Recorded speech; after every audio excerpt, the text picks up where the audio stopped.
welcome back. You're watching Financial Planner with me, Smriti Rao. I'm in conversation with certified financial planner Sumit Vaid, and we're talking about the things that couples can do to disaster-proof their finances, whether they're in a relationship, getting ready to get married, or if they've already taken that plunge and are in a happy marriage. So we were talking before the break about whether couples should have a joint checking account or separate accounts or both. And Sumit, let's continue that, because I think for a lot of people it's a question of individuality. They don't want to sign up and give up their independence, as it were, and have a joint account together. Yeah.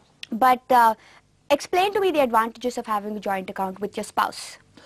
Actually, if we look at slightly different way, to us, bank accounts are operational means of actualizing your financial plan. In English? Very much in English, in very simple terms. Though we make it out to be bigger issues of by adding emotional angle and relationship angle to the bank accounts being joint or separate at individual level, but from a practical sense, wearing a financial planner's hat, what is important is as two individuals come together, you should sync on a common financial plan or a dreams and goals which you both want to articulate with a direction which you want to give to yourself and your family.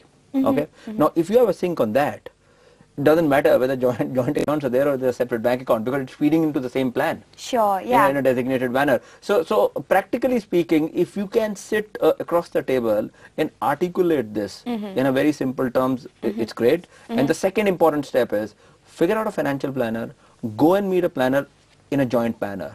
Articulate your dreams and goals. I think by the time you'll finish your plan, these small issues, whether it should be a joint or single account, will finish off, because you should agree to have common financial goals and financial plan. Okay, so have a common goal and then that's right. That's how you go about it. Yep. Okay, let's look at a couple of other questions. One question that the couple must ask is, how much do we owe in debts? What are our assets?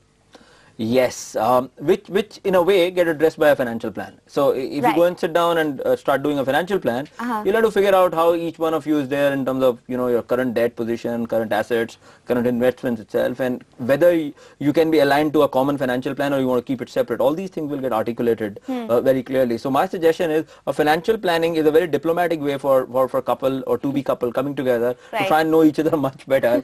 Even though it might be sensitive, in front of financial planner everything will come out. In fact, I was reading somewhere that a lot of times when couples come in to the certified financial planner's office, the financial planner was joking that I help them not just with their finances, but it's also a form of couples therapy, marriage counseling, because so much of it rides on relationships and how open you are with the other person. All right, next couple of questions. Where does our money go? How important is it for couples to know where the money is coming from and where it is going?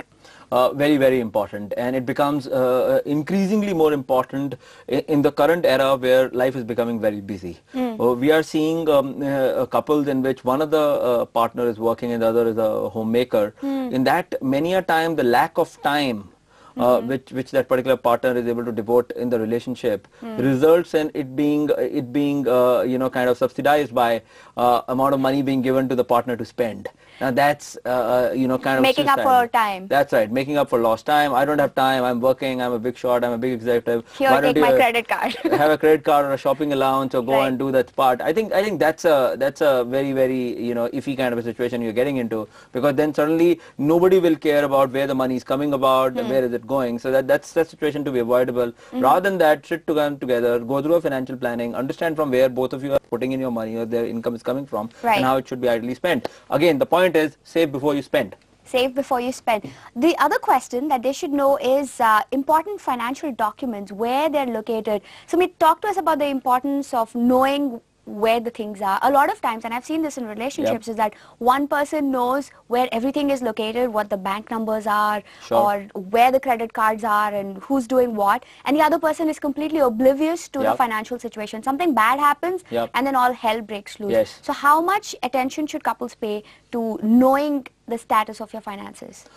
This is a very, very important and a sensitive topic, and we have seen as the marriages happen in the initial phase, these kind of information sharing doesn't happen very efficiently. Okay, as the marriages ages, Yeah. over a period of time the transparency and trust happens, but that's the wrong way of doing it. I think this is fundamental. You need to do, share your documents, you need to know whatever where it is, and you also need to share some of the things which are much more confidential to you and your family itself, because the impact on that in both partners is very amazing.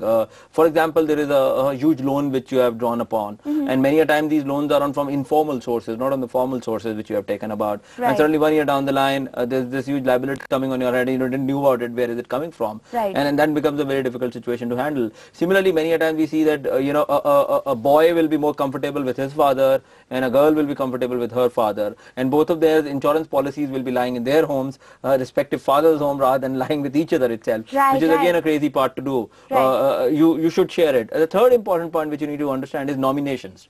See, post marriages, whatever investments or whatever insurance you are taking, it should be properly nominated. Right, right. And you need to understand that in an eventuality of an emergency, who should be acting on your behalf in what particular way itself. Right. And it has huge repercussions about it. So these are certain factors which should be taken into account. Okay, we'll talk about what you can do once you're married, but after this short break, Sumit will still be here. You can join the conversation. Email us at financialplanner@utvmoney.com.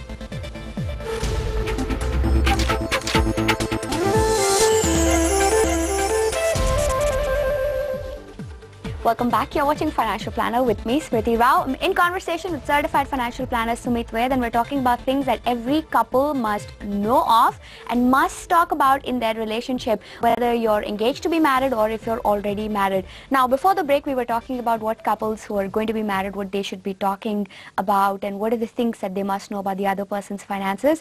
Now, you've married. All the excitement of being on the wedding day platform, all of that has worn off. You've done your honeymoon, you've returned home. What are the things that a newlywed should look at in terms of their finances, starting first with looking at all their bank accounts and their investments? I think the first thing which ideally they should do is to figure out, especially in those cases where they themselves have contributed to their marriages in terms of spending money in some way or other, they should figure out how much they actually have really spent. And whether they have lived their life within the budget or not. That's a very good way to start off, because you'll set the context very early and very good itself. So both bride and groom have spent certain amount of money in marriages. If yes, how much was that? Whether it was within budget, whether it was well spent or not. Go through it, articulate it, try and discuss it, review it a bit, and draw lessons out of it. It's a good way to start it off, because it's a huge expense you have done, and it'll set a tone for your relationship. That's one. Second That's a great idea. Try and figure out whether you have a family financial plan or not. Not that I'm trying to overly sell financial planning, but to me, that's the starting point of any good financial compatibility relationship. Figure out, if you don't have a financial plan, find out a good financial planner, go and start discussing with them. Because many a time, going through this exercise in itself will ease out a lot of your concerns which are there or which might come in future.